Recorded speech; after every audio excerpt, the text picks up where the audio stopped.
20 Arapaho riders materialized from the sandy horizon, palms outstretched in mock peace, but their chief's cross-eyed grin hid a thief's intent. "Sug! Toback!" he demanded, waving a forged recommendation that read like a wanted poster.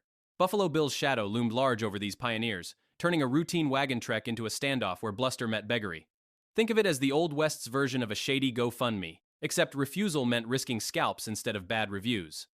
The Hee-Haw Express rolled across the barren Kansas plains in the mid-19th century, a ragtag wagon crew chasing gold rumors amid the immigrant flood toward Colorado. Leftover, the group's perpetual complainer, cracked first under the strain. He squealed about quitting, citing exhaustion and a vague illness, but his real fear spilled out, the looming threat of Indians lurking beyond the horizon. Jim, the steadfast one, shut him down cold, declaring he'd press on even if it meant hauling the mules himself. Billy and the others echoed the resolve, their voices a chorus against retreat. This wasn't just stubbornness, it was the era's unwritten code, where turning back equated to admitting the West had already broken you. Captain High, ever the scout with an eye for trouble, jabbed at Leftover's cowardice, suggesting he was spooked by the natives. Leftover fired back with frantic denials, boasting how he'd felled a massive buffalo and vowing to unleash terror on any challengers. He painted himself as half horse, half alligator, a regular frontier myth in the making. Mr. Baxter played along soberly, proposing Leftover hire out as a protector for other parties. Billy whispered to Davy that if Leftover's bravado matched his tall tales, he'd outdo Wild Bill himself. Think of it as 1850s trash talk, where exaggeration was the only armor against the unknown, but it masked the group's fraying nerves as the sun dipped low. By late afternoon, High pointed north, announcing visitors on the approach. Billy shaded his eyes and confirmed. Indians, about 20 strong, galloping across the sandy flatlands. Their silhouettes screamed native horsemen, fluid and purposeful in the saddle. The sighting flipped the group's banter into silent calculation. Leftover's earlier boasts evaporated. He'd been the loudest about his prowess, yet now the reality of riders closing in tested every word. High's casual alert carried an undercurrent of irony, as if this was Leftover's big chance to shine. The plains offered no cover, just endless exposure under a relentless sky. Immigrants like these often romanticize such moments in letters home, but up close, it was dust in the throat and sweat on the brow. Buffalo Bill's later shows would glamorize these encounters as heroic duels, but here, it felt more like an unsolicited sales pitch barreling toward you at full speed. The crew gripped their reins tighter, knowing that in this lawless stretch, anticipation wasn't preparation, it was the slow burn before the spark. Leftover's panic erupted as the Arapaho drew nearer, his cries demanding guns and cover behind the wagon. He wailed about getting scalped, his voice a high-pitched alarm that shattered the group's fragile calm. Captain High barked him into silence, ordering Davy to keep driving steady. Weapons came out, not in aggression, but as a show of readiness, High instructing the men to handle their guns visibly. The message was clear, no fear on display, just quiet defiance. Leftover whimpered and tried scrambling into the wagon's rear for safety, but Billy blocked him sternly, reminding him of his self-proclaimed fighter status. Leftover muttered about protecting the load, a weak excuse that hung in the air like bad smoke.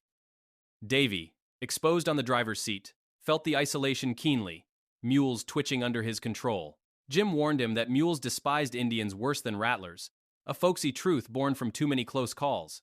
The Arapaho charged at a gallop, aiming to intercept the wagon's path, their intent opaque in the swirling dust. Think of it as a 19th century traffic stop gone rogue, where the officers rode ponies and carried spears instead of badges. At 100 yards, the riders reined in sharp upon spotting the guns in High's, Jim's, and Billy's hands. The leader raised a palm outward in the universal sign for halt, a gesture High mirrored before riding out to meet him midway. Billy and Jim identified them as Arapaho, while Mr. Baxter dismissed them as beggars, the kind who plagued trails with demands.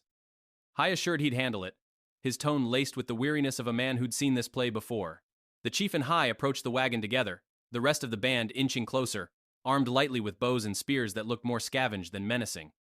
High labeled them rascals on a thieving spree, preying on immigrants' goodwill. He predicted the chief would flash recommendations, a common scam where natives carried forged papers to feign legitimacy. The chief, a scarred elder in a filthy blanket, shuffled among the crew with grunts of how, and handshakes, proffering a dingy scrap. Davy read it aloud, a warning that this old smoke would steal anything loose, signed from Pike's Peak. The chief grinned obliviously, pleased with his charade. High refused the demands for sugar and tobacco outright, waving them off with commands to scatter. In this standoff, preparation wasn't about firepower. It was the firm line that turned opportunists away before they could crowd in and overwhelm. Billy and Jim pegged the riders as Arapaho right away, their low mutters cutting through the tension like a scout's whisper in a silent camp. "Mister." Baxter eyed them and labeled them beggars, the sort who shadowed wagon trains across the plains, hands out for whatever scraps fell their way. High stepped up with a curt assurance that he'd sort them, his voice carrying the weight of a man who'd danced this dance before on trails where goodwill often cost more than it bought. The Arapaho chief rode alongside High toward the wagon, the rest of the band creeping closer in a loose formation that spoke of opportunism rather than assault. Bows and spears hung from their sides, tools more for show than siege in this dusty standoff. High laid it out plain. These were drifters on a pilfering run, hitting up immigrants for easy gains. But they'd play the part of allies, flashing papers to smooth the ask. Think of it as the frontier's equivalent of a forged resume, where the endorsement promised friendship but delivered demands, turning every halt into a haggle that could sour fast if lines weren't drawn sharp. The chief cut a rough figure, cross-eyed and pockmarked, draped in a filthy blanket that had seen better seasons.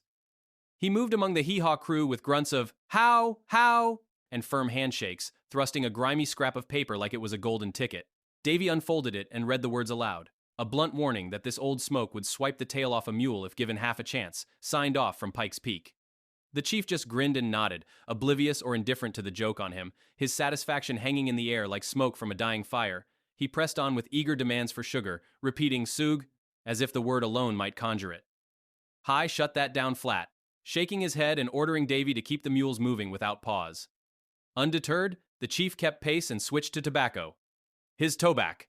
Give toback," echoing against the wagon's creaks.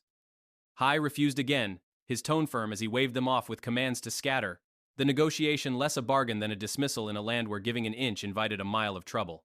The band's slow advance tested the group's resolve, each step a reminder that on these trails, meetings like this often ended not in blood, but in the quiet erosion of supplies and spirit. Billy's sharp warning sliced through the murmurs, spotting the Arapaho edging in tighter, their movements a calculated press that could turn crowd into chaos. Leftover, pale and jittery, pleaded to hand over sugar just to make them vanish, offering up his own share in a voice edged with desperation. High nixed that quick, knowing one concession bred endless asks, and turned his focus to the chief with a stern command to back off. He patted his gun for emphasis, shouting "Pukachi," and gesturing for the whole band to clear out. No sugar, no tobacco, nothing on the table. The hee-haw men clustered close to the wagon, guns at the ready to underscore their stance, while Davy urged the mules forward through the snorts and strains. High bellowed denials at the advancing riders, shifting his weapon as if action loomed, the air thick with the potential for a spark that could ignite the dry plains. Think of it as 19th century crowd control, where a firm no and a visible barrel kept beggars at bay, preventing the swarm that had stripped other trains bare. The chief hesitated, his uncertainty rippling back to his followers who reined in short. The wagon pushed on, flanked by its armed guard, mules under Davy's steady hand despite their unease. In moments, the chief wheeled back to his band, and they all broke into a canter, vanishing across the sands without a backward strike. Leftover flipped his script post-haste, boasting how lucky the Arapaho were to avoid tangling with him, though his pallor betrayed the bluff. High growled a correction, pointing out the real luck was theirs, as letting the band close in might have led to an overrun, a fate that claimed outfits who bartered too freely. Billy teased Davy about fear on the seat, and Davy shot back the same, their banter a release valve after the strain. Jim summed it up soberly. Worse than Indians waited ahead, with the water trail gone dry. Before them, the Smoky Hill Fork shallows vanished into sand, leaving no trace as High and the others scouted fruitlessly. Davy halted the mules, the group facing a parched stretch that turned a minor brush with beggars into the prelude for thirst's harder bite. The Arapaho faded into the horizon empty-handed, their bluff called by High's unyielding front, but the Hee-Haw Express rolled on toward a thirstier trial where water, not warriors, dictated survival. In the 1859 Colorado Rush, such encounters highlighted how displaced tribes turned to trailside, asks, a footnote in the immigrant grind that reshaped the plains. If this twist on frontier grit hooked you, subscribe to Histories and Native Tales for more unvarnished truths.